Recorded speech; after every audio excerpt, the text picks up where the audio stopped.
Olá, povo de Deus, bom dia.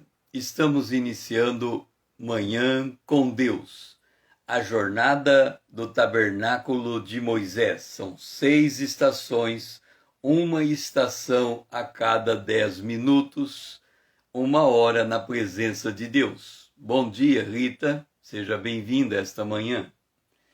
A nossa Arca da Aliança, que é a nossa primeira estação, está em Romanos, capítulo 4, o versículo 9. Bom dia, Lídia, seja bem-vinda. Romanos, capítulo 4, o versículo 9. Vem, pois, esta bem-aventurança exclusivamente sobre os circuncisos, ou também sobre os incircuncisos, visto que dizemos: a fé foi imputada a Abraão por justiça. Há muitas pessoas, muitos cristãos, eles entendem que se relacionar com Deus é do jeito que eles pensam, porque eles têm dificuldade de entender a palavra de Deus. Eles leem um texto como este, altamente teológico, e eles têm dificuldade de interagir com esse texto. Quando nós temos dificuldade de interagir com a Bíblia, nós temos 2 caminhos. O primeiro, buscar o conhecimento, por meio de homens habilitados que estudaram a palavra de Deus com profundidade, com discernimento, e aprender com eles. A segunda, desistir e começar a criar imaginação na cabeça, pensando um modo de se relacionar com Deus, a partir da sua própria visão de mundo. Por isso muitos erram. Eles erram porque eles não entendem o mundo conforme os olhos de Deus. Antes entendem o mundo conforme os seus próprios olhos. Quando nós lemos aqui, se a fé é sobre os circuncisos e os incircuncisos, é porque no mundo do Antigo Testamento, ele estava dividido em 2, os judeus e os gentios. Os judeus eram circuncidados. Por que os judeus eram circuncidados? Porque Deus disse a Abraão, quando o chamou, que toda criança, todo homem nascido na casa de Abraão deveria ser circuncidado ao 8º dia. Este era o sinal da aliança entre Deus e Abraão. Todo judeu é circuncidado porque ele se coloca dentro desta aliança. É muito importante nós entendermos isto, porque há muita gente, eles olham para Israel e eles olham Israel com um olhar depreciativo ou preconceituoso, porque eles não entendem porque Israel é um povo especial, é um povo escolhido, é a única nação no mundo que durante 3.000 anos, mesmo vivendo 2.000 anos fora da sua terra, não perderam a sua identidade nacional. Isto é um milagre. Como é que uma nação é espalhada entre as nações e mantém coesa na sua identidade, na sua cultura e no seu DNA? Israel é o povo escolhido de Deus. O apóstolo Paulo, quando ele vem falar em Romanos, no capítulo de número 9, citando o povo de Israel, ele fala: a Israel pertence-lhes a adoção e também a glória, as alianças, a legislação, o culto e as promessas. Se nós estivéssemos no Antigo Testamento e fôssemos o que somos, gentios, nós teríamos que ir até Israel para conhecer Deus. Quando chega Jesus, o que muda é que a fé, ela vem sobre a circuncisão, isso é, sobre os judeus, e a incircuncisão, isso é, sobre os gentios. A fé é depositada na obra de Jesus na cruz.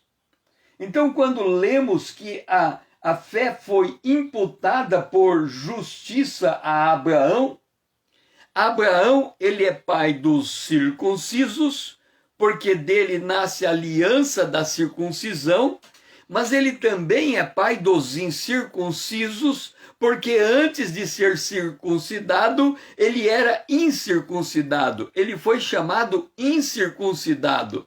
Ele foi chamado quando ele não tinha aliança com Deus. E ele entrou nesta aliança. Por isso que Abraão, ele é o nosso pai na fé.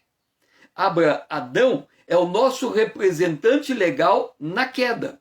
A decisão de Abraão impactou toda a humanidade na queda. A decisão de Abraão impactou toda a humanidade no novo relacionamento que se estabelece com Deus.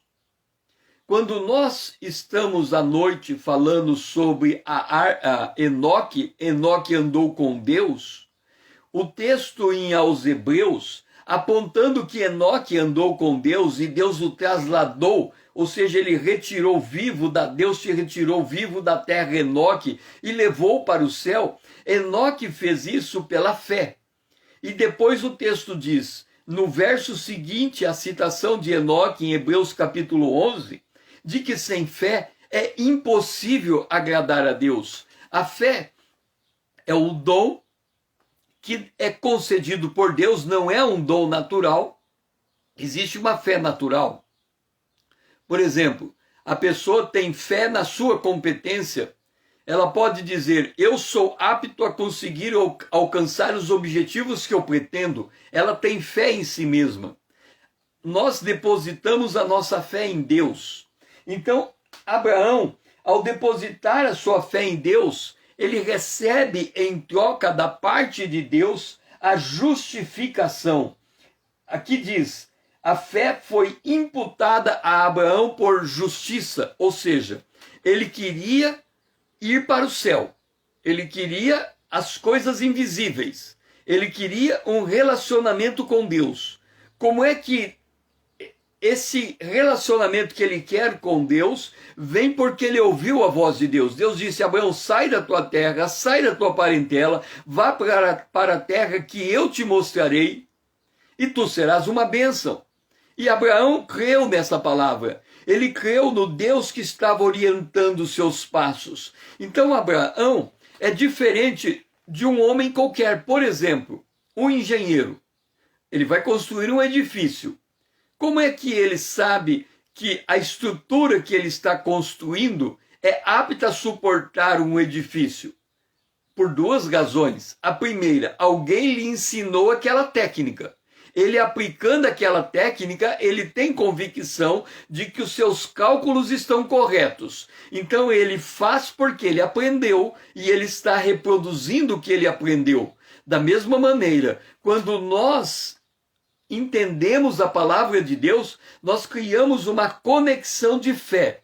Quando criamos essa conexão de fé, Deus responde à nossa fé, atribuindo a nós a justiça. O que é a justiça? Ele declara que nós estamos perfeitamente habilitados para entrar na presença de Deus. Ele declara que nós temos a natureza divina dentro de nós. Ele declara que nós somos vistos diante dele como se ele estivesse vendo o próprio Jesus. Ele pega os méritos de Jesus e transfere esses métodos para nós. Isto é imputar justiça, aplicar a justiça sobre alguém, colocar sobre alguém aquilo que ele não tinha antes. Da mesma maneira que quando nos levantamos hoje, nós colocamos uma roupa sobre o corpo, Deus coloca sobre nós, sobre o nosso espírito,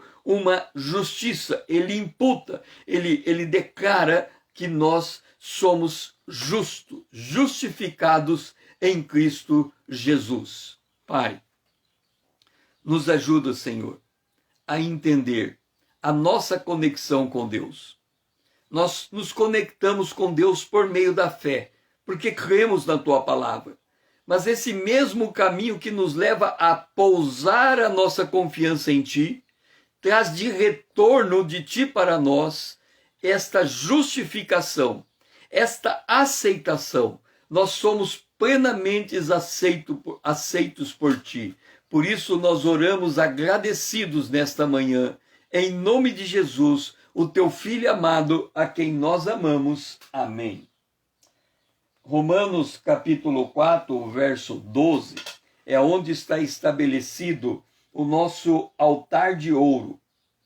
O verso 12 diz que Abraão é pai da circuncisão, isto é, daqueles que não são apenas circuncisos, mas também andam nas pisadas da fé que teve Abraão, nosso pai, antes de ser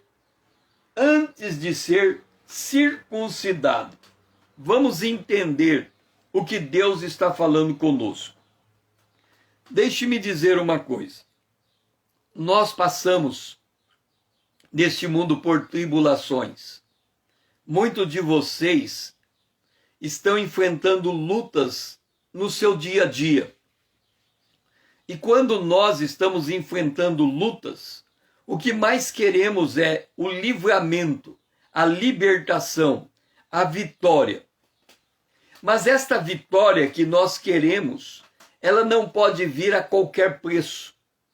A vitória que nós queremos precisa vir nos termos de Deus, do jeito de Deus, no tempo de Deus. Por que que nós precisamos da vitória nos termos de Deus, no tempo de Deus? O problema nosso é que a gente não para pensar o que é a nossa vida. Entenda uma coisa, toda pessoa nascida de mulher está destinado à morte.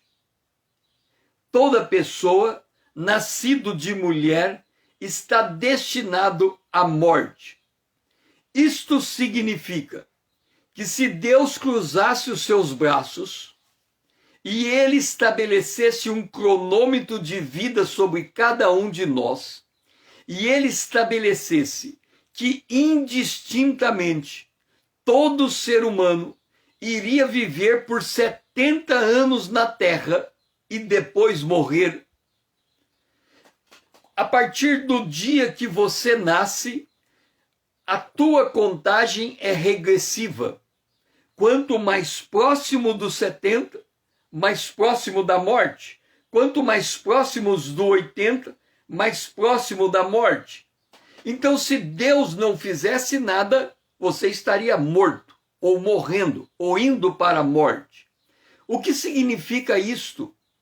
Significa que, observa bem, que do mesmo modo como a morte pode alcançar você aos 70 anos de idade, aos 80 anos de idade, a morte pode alcançar você hoje. Se a morte alcançar você hoje, tudo aquilo pelo qual você luta acaba, cessa, não tem mais valor. Portanto, cada dia que nós temos diante de Deus é um dia vitorioso. Então, a vitória está sendo dada não é porque ele está te dando vitória na tribulação. Pelo contrário, a vitória está sendo concedida porque ele te permite viver mais um dia. Isto é misericórdia de Deus. É por isso que diz, pelas misericórdias de Deus, nós não, por causa das misericórdias de Deus, nós não somos consumidos. Acontece que nós temos um apego na vida tão grande que não conseguimos suportar o sofrimento. Nós queremos nos livrar do sofrimento porque o sofrimento é um prenúncio da morte. E nós vivemos, muitos de nós vivem com medo da morte. Então eles vivem com medo do sofrimento. Alguém que está no sofrimento é alguém que está correndo num carro a 120 por hora e de repente ele puxa o freio de mão para parar. porque ele percebe ou ele tem a impressão que se ele continuar andando em frente, ele vai se deparar com a morte. E é este medo da morte que tira o equilíbrio emocional no meio da luta.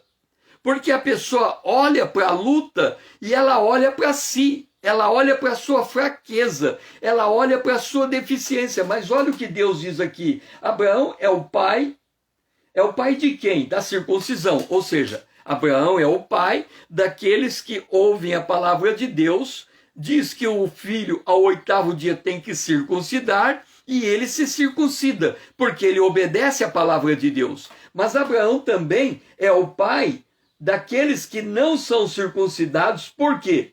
Porque quem é circuncidado, ou seja, quem ouve a palavra de Deus e coloca ela em prática, ele está andando nas pisadas da fé que teve Abraão antes de ser circuncidado.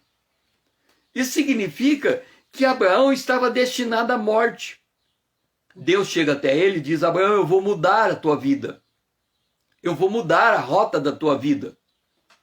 Sai da tua terra, sai da tua parentela e vai para a terra que eu vou lhe mostrar. Aqui está o nosso quadro. O nosso quadro tem nove facetas. Uma delas é o Ikigai. O Ikigai é a razão da sua existência. Deixe-me dizer, a razão da existência de Abraão era a chamada que ele recebe de Deus. É ali que ele encontra o seu Ikigai. O nosso Ikigai ele é encontrado a partir do momento em que nós ouvimos a voz de Deus e recebemos uma promessa de Deus. O nosso Ikigai, ele vai ganhando dimensões, mas ele tem um ponto de partida. O ponto de partida é ouvir a voz de Deus. Porque aqui diz, eles andam nas pisadas que teve o pai Abraão. Quando nós encontramos o nosso Ikigai, nós encontramos a nossa razão de viver. Por que é que nós acordamos todos os dias? Abraão acordava todos os dias porque ele estava andando em direção a uma cidade prometida por Deus. Então você tem que fazer uma pergunta para você, se você quer encontrar o teu Ikigai que procede de Deus, a razão de viver que procede de Deus. Você tem que se perguntar, em que promessa a minha vida está assentada? Qual é o texto da Bíblia que ele é a razão da minha existência? Em que texto eu encontro a razão pela qual eu me levanto todos os dias grato por Deus, porque Ele está me livrando da morte a cada dia, porque cada dia eu sou como um cordeiro que vai ao matadouro, e se eu venço mais um dia, é porque a misericórdia de Deus se estendeu sobre a minha vida mais um dia. A tribulação é uma tentativa de me tolher a vida, mas a minha vida não pode ser tolhida, porque eu ando nas pisadas de Abraão, eu ando baseado nas promessas de Deus, e você tem que fazer uma pergunta para encontrar o seu Ikigai. Qual é a promessa de Deus que sustenta a sua vida? Se você não tem essa promessa, se você não tem esse texto, se você não tem, e nesse caso é um versículo, não é a Bíblia inteira, é um versículo em particular. Abraão ouviu, sai da tua terra. Ele ouviu esta palavra, e aquela palavra é a palavra normativa, diretiva, orientativa na vida de Abraão. E se nós somos filhos de Abraão, é porque nós ouvimos uma palavra e esta palavra dirige os nossos passos. Você quer encontrar o seu Ikigai?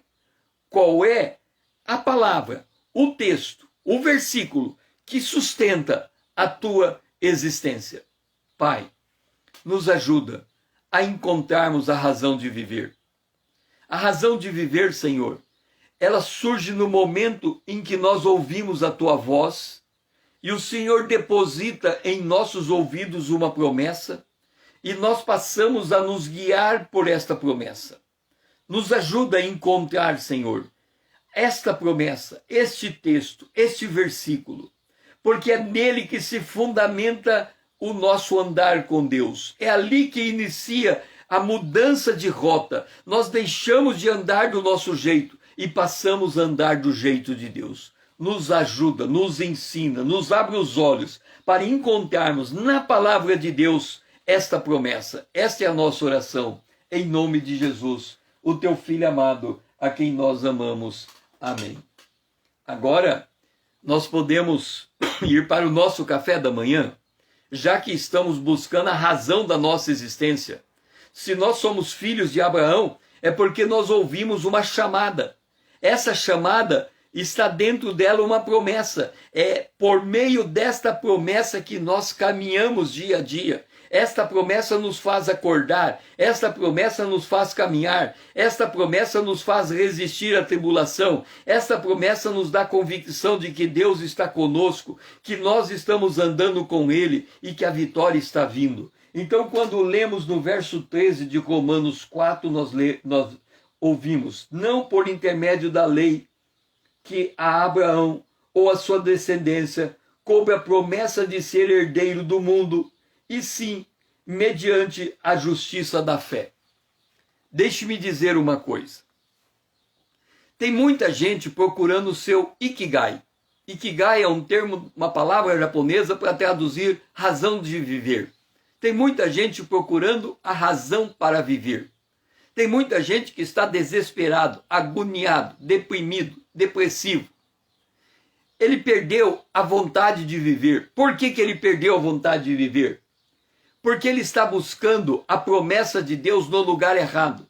Aqui está dito, os que não foi por intermédio da lei que Abraão, coube a Abraão a promessa de ser herdeiro.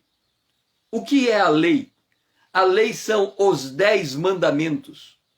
Entenda uma coisa, quando uma pessoa diz que a sua vida se resume a obedecer a Deus, ele diz assim, não, a coisa que eu preciso fazer é obedecer a Deus. Obedecer a Deus, a pessoa diz, eu tenho que obedecer a Deus. A palavra obedecer, ela está ligado a um mandamento. Tem uma lei e você obedece àquela lei. A obediência àquela lei é um chamado para fora. Por exemplo, você obedece às leis de trânsito. Então, quando o sinal está vermelho, você para o teu carro diante do sinal vermelho. Você está obedecendo uma lei de trânsito. Você poderia furar o sinal. Não tem nenhuma porteira impedindo. Eu vi uma vinheta em que tem a faixa do pedestre e muita gente não respeita a faixa do pedestre, não respeita a lei. Então, ao invés dele parar antes da faixa do pedestre, ele para em cima da faixa do pedestre. Então, nessa vinheta, quando ele chega no sinaleiro, a faixa do pedestre tem uma serra elétrica e essa serra elétrica sobe e ela serra o carro. Quer dizer, se o carro for correndo, a serra elétrica corta o carro no meio. Então o cara, ou ele para por causa do sinal vermelho, ou ele vai ser triturado pela serra. Esta serra é um instrumento de morte. A serra está dizendo, se você cruzar o sinal vermelho, você vai morrer. Na verdade, se você cruzar o sinal vermelho, tem uma câmera fotográfica que vai tirar uma fotografia da placa do teu carro. Você vai ser localizado. Você vai receber uma foto e na foto aparece a tua imagem no volante do teu carro, cruzando o sinal vermelho. É indefensável esta prova. Você vai receber uma multa. Você vai ser pontuado na carteira. Por quê? Porque a lei é um instrumento de morte. Ela diz que você tem que parar de fazer, mas ela não diz como consertar o seu erro. Deixa-me dizer uma coisa. Muita gente diz que a coisa mais difícil na vida pública é ser um homem honesto, é não ser corrupto. Deixa eu te dizer uma coisa, esta não é a coisa mais difícil de um homem público. Um homem público correto, honesto, verdadeiro, sincero, que está trabalhando no cargo público, o maior drama dele não é roubar. Roubar é para a pessoa que não tem caráter. Mas o maior drama dele é cumprir rigorosamente as leis que lhe são exigidas. No serviço público, você pode olhar para as leis, não tem misericórdia. No serviço público, você tem que ser perfeito nos teus atos, porque você não tem como voltar atrás nos seus atos. Vamos supor que você comete um ato por erro, um ato que prejudica o Estado. Você cometeu aquele ato por erro. Por exemplo, vamos supor que você é ordenador de despesa, você paga o salário de alguém numa verba que não existe na lei. Sabe o que a lei diz para o servidor público que cometeu esse ato? Ela diz o seguinte: o salário tem que ser devolvido. Ele recebeu um salário indevido. Então faça uma correção. Mas se a pessoa recebeu o salário de boa fé, talvez ela não receba, ela não vai pagar o salário de volta, mas quem cometeu o erro tem que pagar. Esta é a lei. A lei, ela é sem misericórdia. Agora, Paulo está dizendo que Abraão não alcançou a promessa pela lei, pela obediência, pela capacidade dele. Ele alcançou a promessa porque liberalmente, incondicionalmente, Deus o chamou. E Deus o sustentou na chamada. Se colocar em relacionamento com Deus é ser herdeiro de uma promessa. Então nós temos que entender uma coisa. Todo cristão, ele tem um ikigai, uma razão de viver genérica aplicada a qualquer cristão.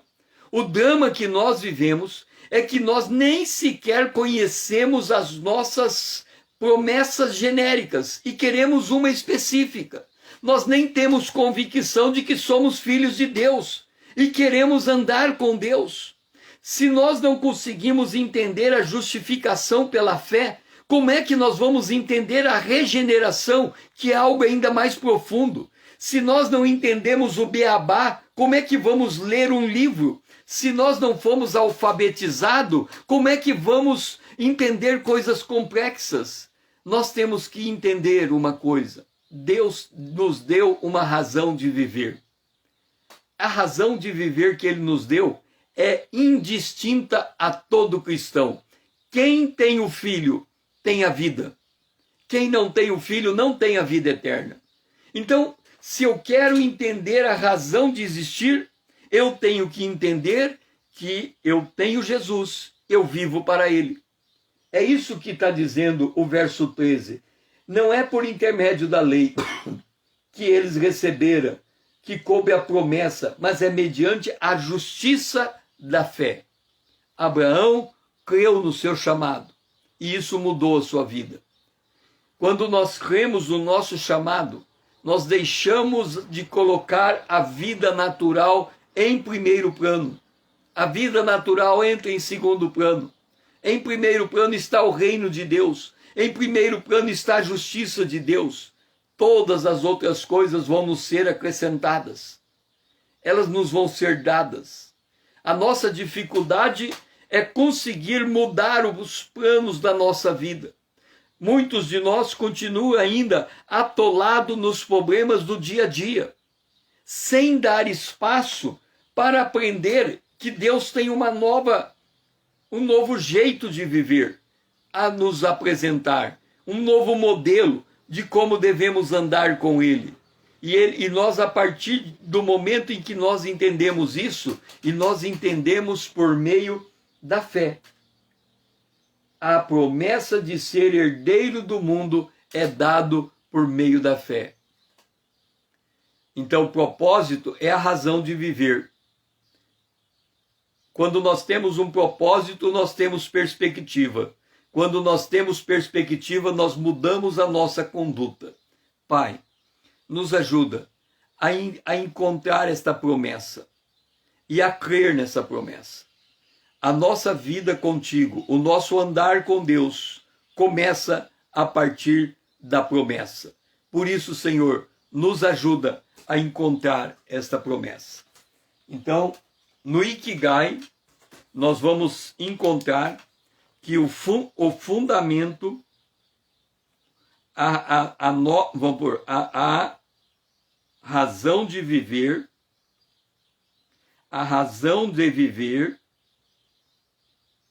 se assenta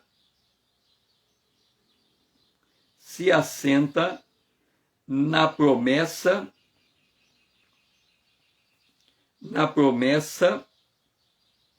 específica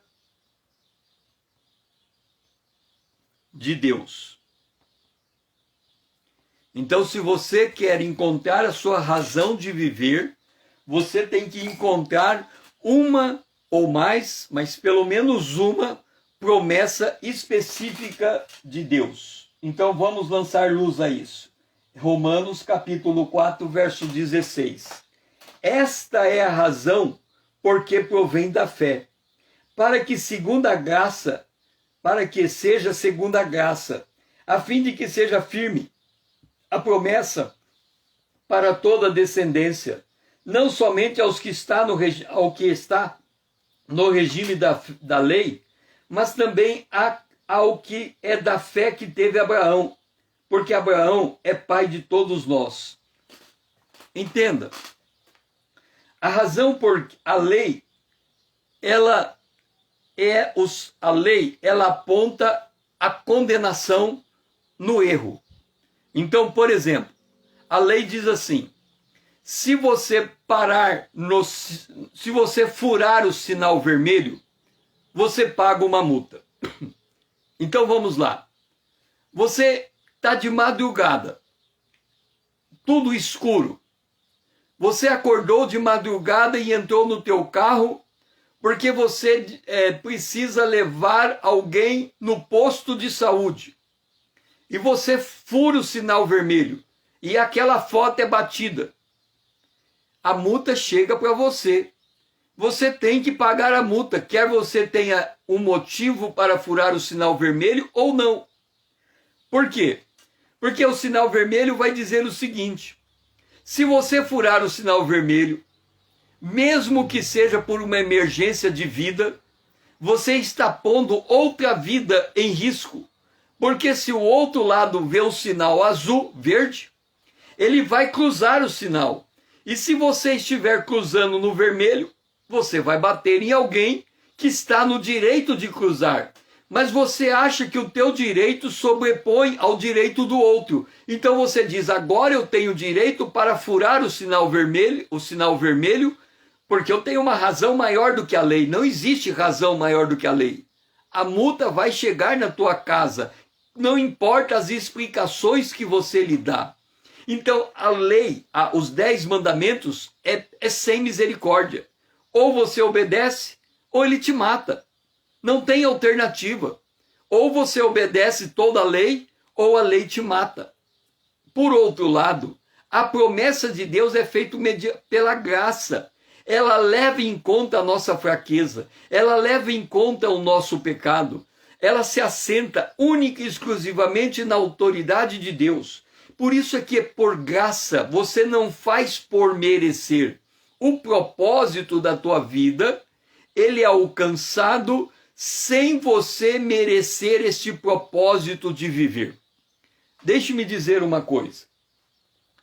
Quando eu aceitei Jesus, qual foi a maior diferença entre o antes e o depois? Antes de eu aceitar Jesus, eu não tinha apreço pela minha vida. Eu era um suicida em potencial. Antes de eu aceitar Jesus, eu era uma pessoa, eu era tão revoltado que eu resolvi marcar o dia do meu suicídio. Eu coloquei na minha cabeça de que eu iria fazer o vestibular, eu ia pegar o meu canudo de formatura, entregaria o meu canudo de formatura para os meus pais e no dia seguinte eu daria um tiro no meu ouvido. Este era o meu projeto de vida, me formar e me matar. Eu passei no vestibular no ano de 1980. No ano de 1980. Eu entrei na faculdade no ano de 1980. Portanto, eu ia viver 80, 81, 82, 83. No ano de 1983, eu ia dar um tiro no meu ouvido. Esta era o meu planejamento de vida. Mas, em 1979, no mês de outubro, 3 meses antes de chegar o ano da faculdade, eu recebi Jesus como Salvador. Eu aceitei Jesus como meu Senhor e Salvador. A partir de 79, a partir daquele momento, a minha perspectiva de vida mudou. E ao invés de eu programar a minha vida para tirar ela ao final de 4 anos, eu adquiri o desejo de viver 100% das 24 horas do dia. Isso significa que eu encontrei prazer, irmão Paulo, seja bem-vindo, eu encontrei prazer na minha vida em todos os momentos da vida. Isso significa, mesmo dormindo, eu encontrei prazer em viver. E acordado, eu encontrei prazer de viver. Hoje, por exemplo, eu durmo em torno de 5 horas e meia por dia. Porque a vontade de viver é tão grande que quanto menos eu dormir, mais vida, mais exposição à vida eu tenho.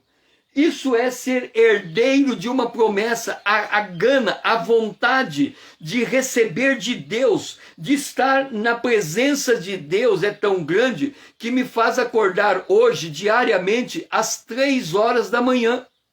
E eu vou dormir às 10 horas da noite. 10, 11, 12, 1, 2, 3, 5 horas. Por quê? Mas você não passa por tribulação? Quando eu passo na tribulação, é como se eu tivesse um fio de cabelo amarrado no meu peito, chamado o fio de prata, e esse fio me puxa na tribulação. Então, na tribulação, eu estou apoiado nas mãos de Deus. Por quê? Porque esta é a razão que provém da fé. A fé, ela faz essas coisas. A fé muda a minha perspectiva de vida. A fé muda a minha razão de viver. A fé muda a maneira como eu enquadro a tribulação. A fé muda a maneira como eu vejo as coisas que abatem sobre mim. Entenda uma coisa. Para mim, o viver é ganho, o morrer é lucro.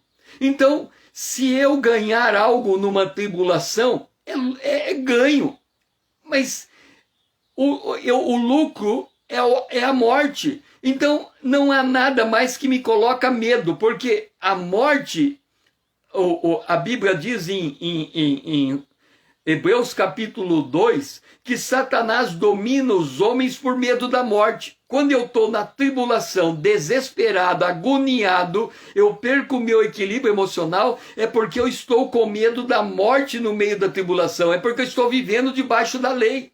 Eu quero um mundo perfeito. Eu não vejo um mundo baseado na graça. Eu vejo um mundo inflexível. Eu vejo um mundo em que as pessoas ou cumprem o papel ou não cumprem. Ou se enquadram ou não se enquadram. É o 8 ou 80. E quando não dá o 80 e vem para o 8, eu me desespero, eu me agonio. Por quê? Porque eu estou vivendo debaixo da lei. Eu quero um mundo certinho. Eu quero um mundo... Eu não vejo um mundo gracioso. Eu não vejo um mundo sendo construído. Eu não vejo um mundo mundo sendo formado, eu vejo o mundo imposto, eu vejo o mundo autoritário, eu vejo o mundo de um ângulo duro, inflexível. Então, se uma pessoa comete erro, eu não perdoo a pessoa por aquele erro, eu cobro ela, eu imponho a multa sobre ela, eu ordeno que ela pague por aquilo que ela fez de errado. Isso é viver debaixo da lei. E nós somos chamados para estar debaixo da graça. É uma mudança de perspectiva. Nós só encontramos a nossa razão de vida quando nós encontramos a justificação em Cristo Jesus. Pai, nos ajuda, Senhor, a entender o nosso Ikigai, a entender a nossa razão de viver.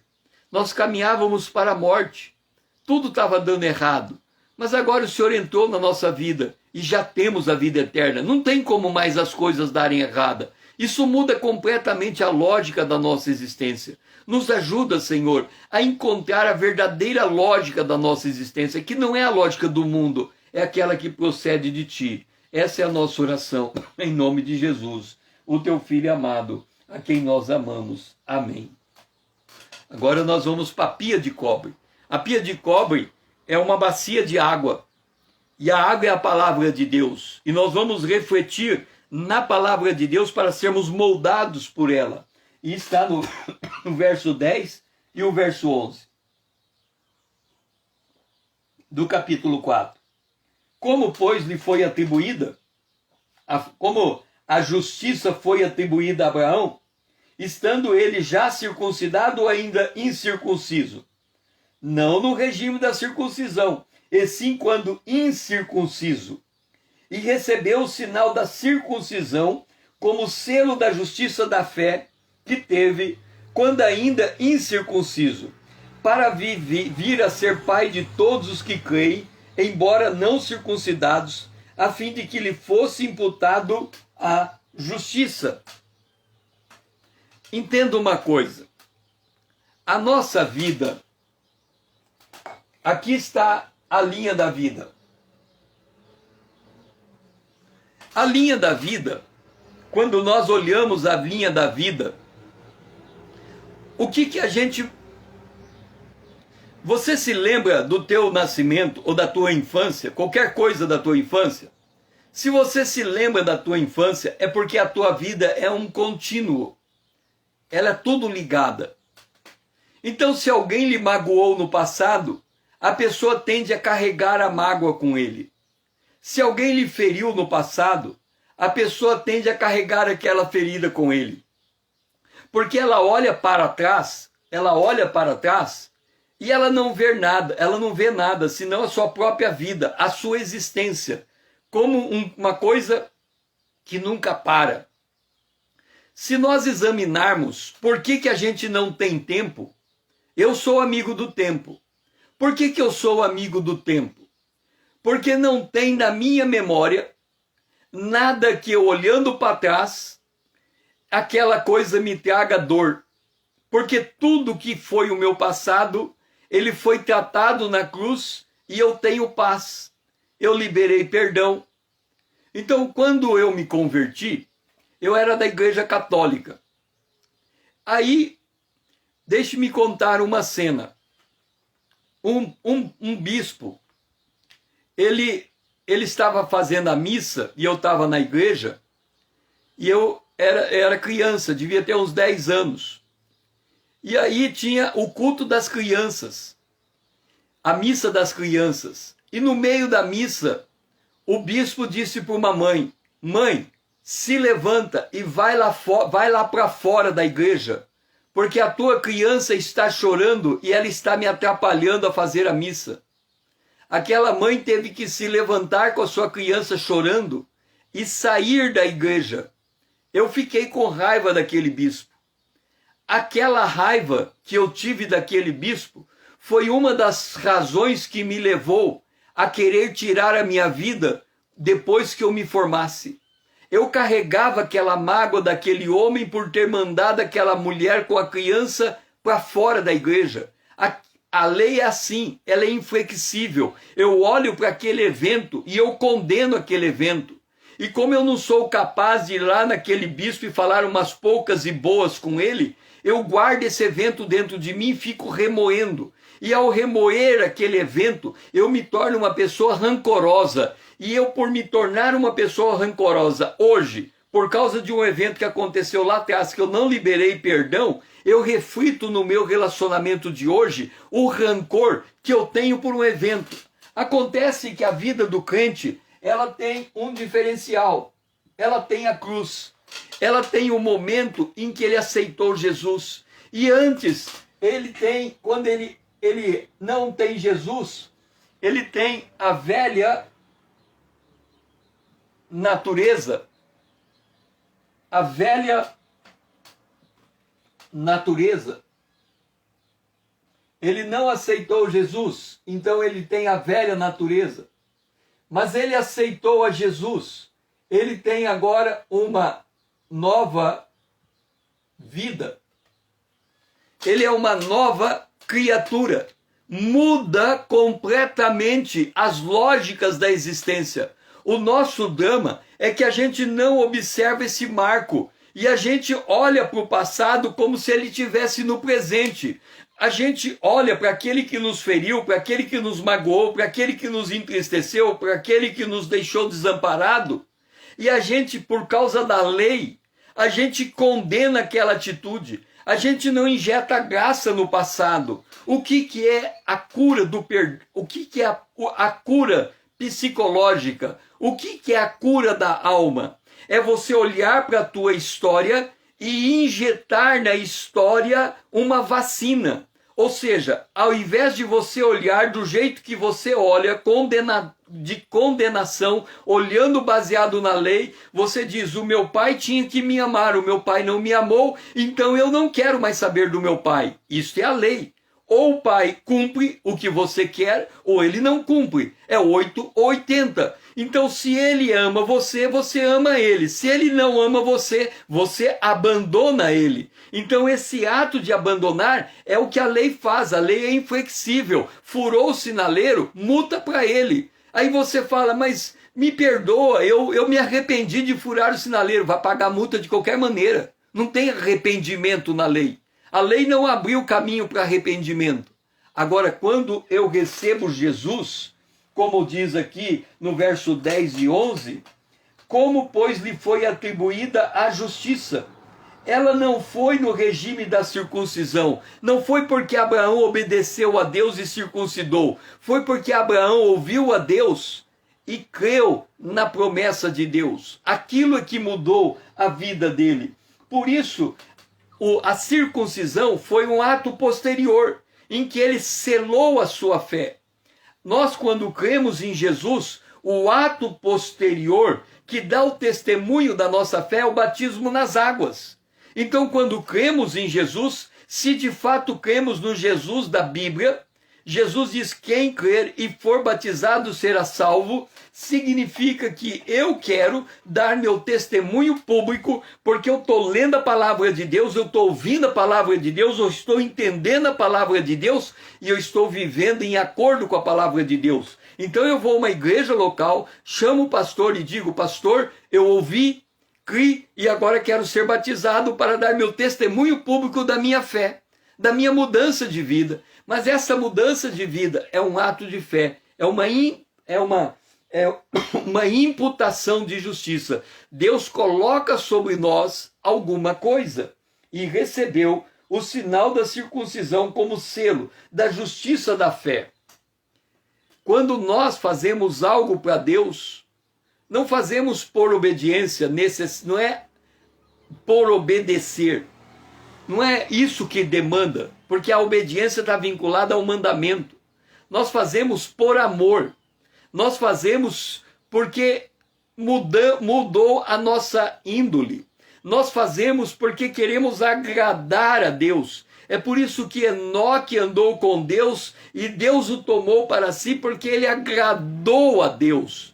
Quem agrada a alguém não é porque ele obedece àquela pessoa, mas é porque ele faz coisas por causa daquela pessoa. Ele faz coisas para conquistar aquela pessoa. Isso é muito mais do que viver baseado na lei. É viver baseado numa decisão, numa vontade. Por isso que eu acordo de manhã com razão para viver, com vontade de viver. Porque eu quero acordar para estar mais rápido na presença de Deus. Eu quero acordar para ter nesse dia uma experiência com Deus. Eu quero acordar para olhar para esse dia e me perguntar o que é que Deus vai fazer por mim nesse dia. Como que eu vou encontrar Deus nesse dia? Como é que eu vou andar com Deus nesse dia? É isto que faz encontrar o meu ikigai, a minha razão de viver.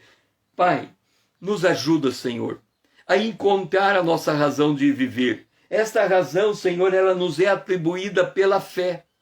Não é algo que a gente faz por nossa própria obra e sacrifício, meu Pai.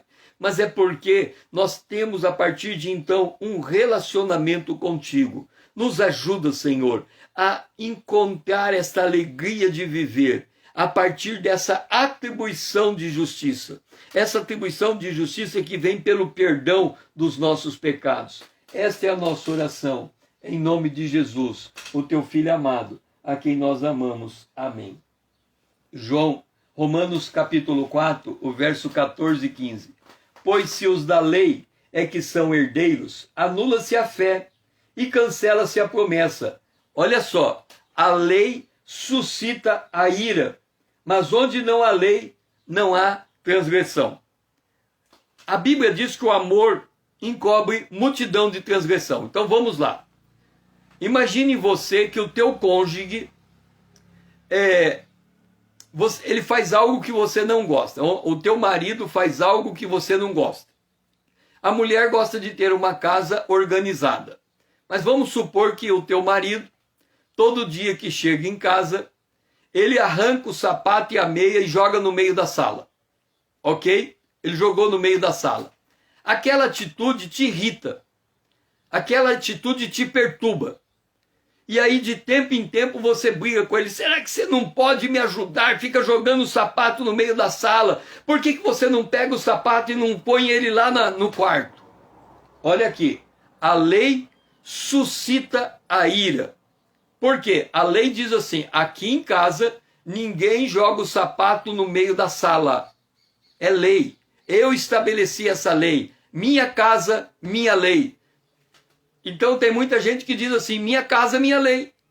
E quando ele estabelece uma lei na casa, ele está criando um ambiente para a ira, para a revolta. É por isso que o adolescente tem dificuldade de habitar na casa de certos pais. Porque os pais têm lei para tudo. Tem lei para acordar, tem lei para dormir, tem lei para comer, tem lei para beber, tem lei para estudar, tem lei para ter amigo, tem lei para isso, tem lei para aquilo. O adolescente olha para o pai dele e o pai dele é o Congresso Nacional em pessoa.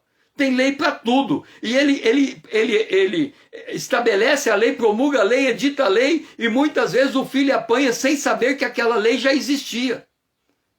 Esta é a lei, é uma casa vivendo baseado na lei. Não tem graça. O que é graça? Deixe-me dizer o que é graça. Quando os meus filhos eram pequenos, nós estabelecemos o seguinte: o que é meu, o que é do meu filho é do meu filho. Presta bem atenção, o que é meu, o que é do meu filho é do meu filho. O que significa isso? Nós temos muitos livros. Nunca um filho meu rasgou uma página de um livro meu. Mas eu nunca disse para o meu filho, não rasgue esse livro, você está proibido pegar o livro. Não, os livros que eu lia ficavam jogados na casa. Tinha um livro na mesa, tinha um livro na cama, tinha um livro... Os livros ficavam jogados na casa.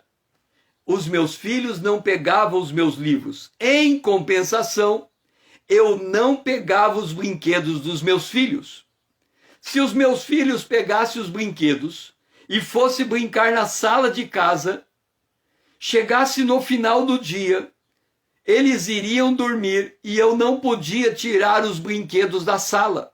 É deles. Eu tinha que respeitar. Se eu queria que eles respeitassem os meus livros, eu tinha que respeitar os brinquedos deles. Então os brinquedos deles ficavam jogados na sala. Vamos supor que chega uma visita. Qual que é os pais querem fazer? Não, porque esse brinquedo não pode ficar aqui, a casa tem que estar organizada, onde já se viu, e sai batendo nos filhos porque os filhos estão jogando brinquedo. Não. Quando a visita chegava, ele chegava com os brinquedos na sala, eu não tirava. Eu recebia as visitas com a casa bagunçada. Agora, se eu quisesse que as visitas tivessem uma boa impressão da minha casa, eu ia convencer o meu filho a guardar os brinquedos. Como é que eu convencia? Eu guardava os meus livros. E eu mostrava para eles que eu guardando os meus livros, eles podiam guardar. Eu dava um exemplo de vida para eles. Então, porque eu guardava os meus livros, eles guardavam os brinquedos deles. Mas quando eles tinham os brinquedos, era dele. O meu filho, de 2 anos, a diferença entre o filho mais velho e o mais novo é de 1 ano e meio. Quando o meu filho mais novo nasceu, o meu filho mais velho estava com um pouquinho mais de 2 anos. O meu filho mais velho tinha um berço. Eu precisava do berço, aliás, eu precisava do berço para colocar o bebê que estava nascendo. Mas o berço era do meu filho mais velho. Eu não podia pegar o meu filho mais novo e pôr no berço do filho mais velho. Eu levei eu creio que levei de 2 a 3 meses, convencendo o meu filho mais velho a dar o berço dele para o filho mais novo. O meu filho mais novo, que era pequenininho, dormia no carrinho de bebê. Ele cabia no carrinho e ficava lá. Mas tinha um berço, mas eu não podia comprar o berço. Eu já tinha comprado uma cama para o meu filho mais velho. Mas para o meu filho mais velho sair do berço para a cama, o berço era dele. Eu não podia tomar o berço dele. Eu respeitava aquilo que lhe pertencia. Isso é graça dentro de casa. É cada um dar ao outro o lugar dele. O direito dele estar em casa, de fazer as coisas do jeito dele. E se a gente quer que faça diferente, eu tenho que fazer diferente pela influência. E qual era a influência? Se eu respeito o brinquedo dele, ele respeita o meu livro.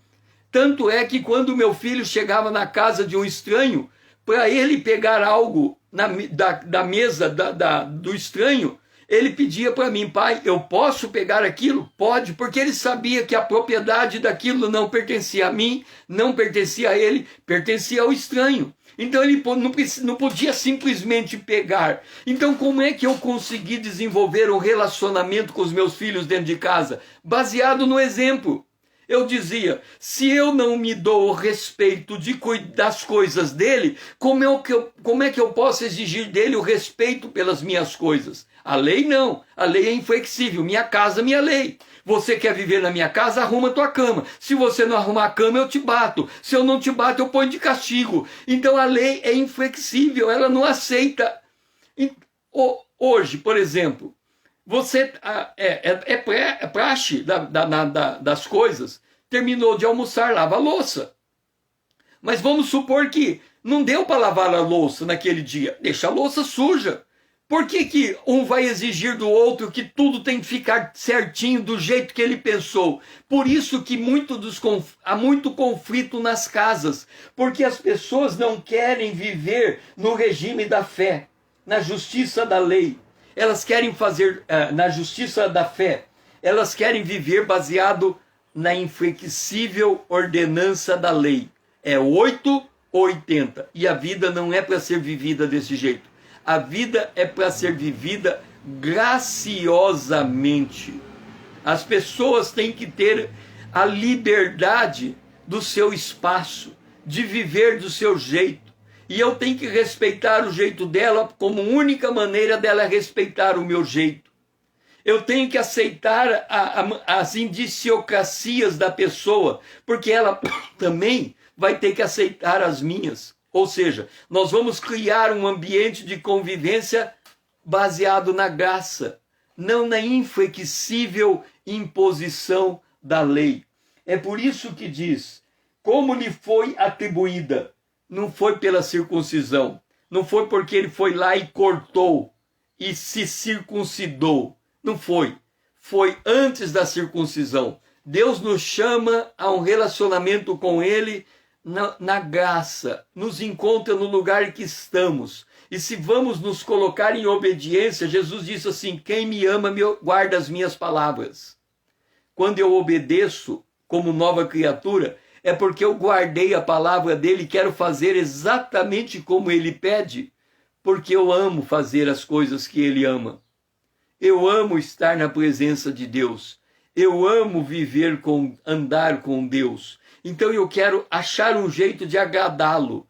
E eu sei que eu agrado a ele quando eu ouço a sua voz e faço em conformidade com a sua vontade. Isso não é obediência, é obediência. Mas não é uma obediência de uma lei inflexível com medo de não atender às expectativas. Mas é uma obediência de um amor em atenção a uma palavra amorosa que me foi dada, uma promessa, cuja promessa me dá a razão de eu viver. Então eu quero criar um relacionamento baseado na graça e não na inflexível determinação da lei. É assim que nós devemos construir a nossa casa, baseado na graça. E a graça dá espaço para o outro. Dá espaço para o outro ser quem ele é. Isso é graça. Eu não quero que você viva no meu padrão. Viva do seu jeito. E eu vou entender o seu jeito de viver. E você também vai entender o meu jeito de viver. E vamos encontrar um ponto de convivência comum. Porque esta forma de viver é baseada no amor e não na inflexível imposição. A frase do dia: a lei suscita a ira, a graça, a salvação. Você quer manter a lei na tua casa para todo mundo estar brigado com todo mundo, ou você quer introduzir a graça na tua casa e aceitar as pessoas do jeito que elas são, e aí você permitir nesse jeito cada um encontrar o seu espaço de convivência, até que tudo se ajuste em um ato, em harmonia, porque estão se movendo pelo amor e não pela inflexível imposição da lei. Pai, nos ajuda a viver de acordo com a graça. Uma casa não é um ato, não é minha casa e minha lei, Senhor. Porque quando nós estabelecemos que a minha casa é a minha lei, eu estou dando lugar à ira, porque a lei suscita a ira. Mas quando eu estabeleço que a minha graça é um lugar de convivência, é um lugar de amor, é um lugar de aceitação, é um lugar de compreensão, eu estou mudando, Senhor, os relacionamentos na minha casa. Eu estou tirando a lei do contexto, eu estou tirando a ira, a oportunidade da ira, e eu estou estabelecendo o amor como regra na minha casa. Que nós possamos aprender a colocar o amor como regra e não a lei como regra. E assim, Senhor, podemos ter alegria e razão de viver. Essa é a nossa oração, em nome de Jesus. Amém.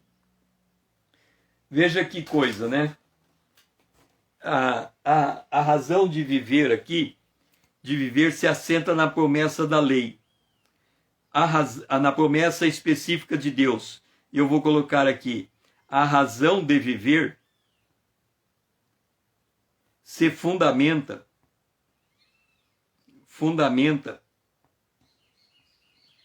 na graça, não na lei.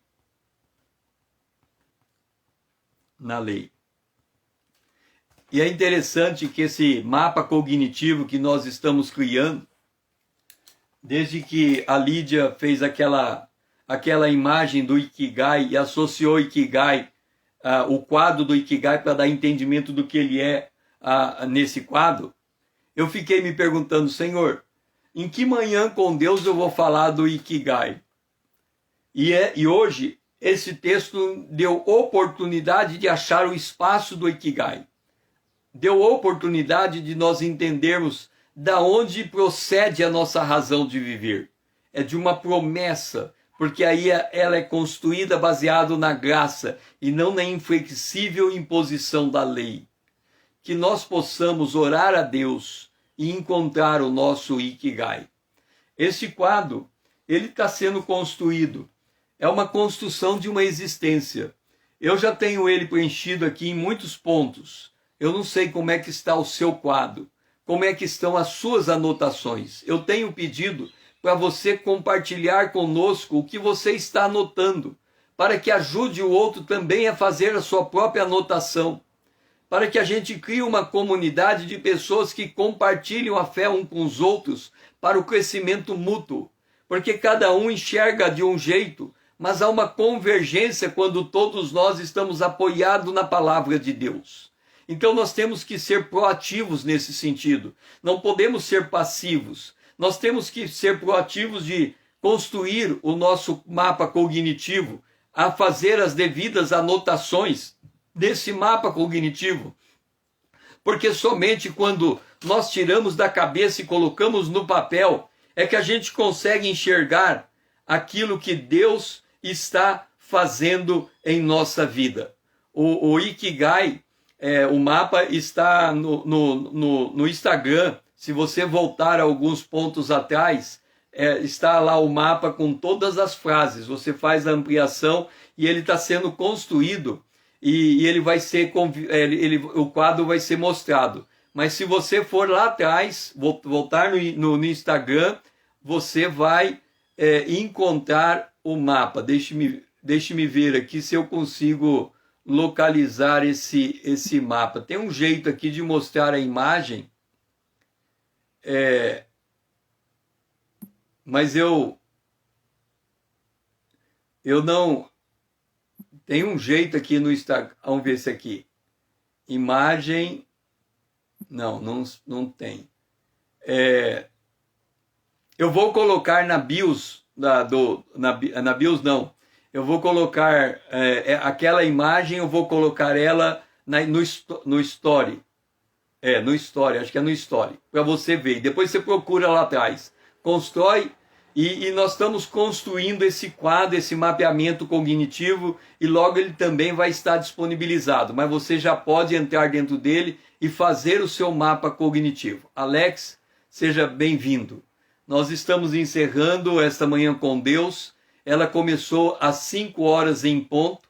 Todo dia, 5 horas em ponto, nós temos a Manhã com Deus.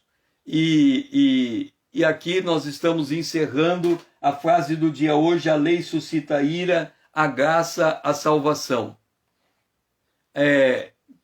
Aguardo você amanhã, na próxima segunda-feira. Hoje é o último dia da semana.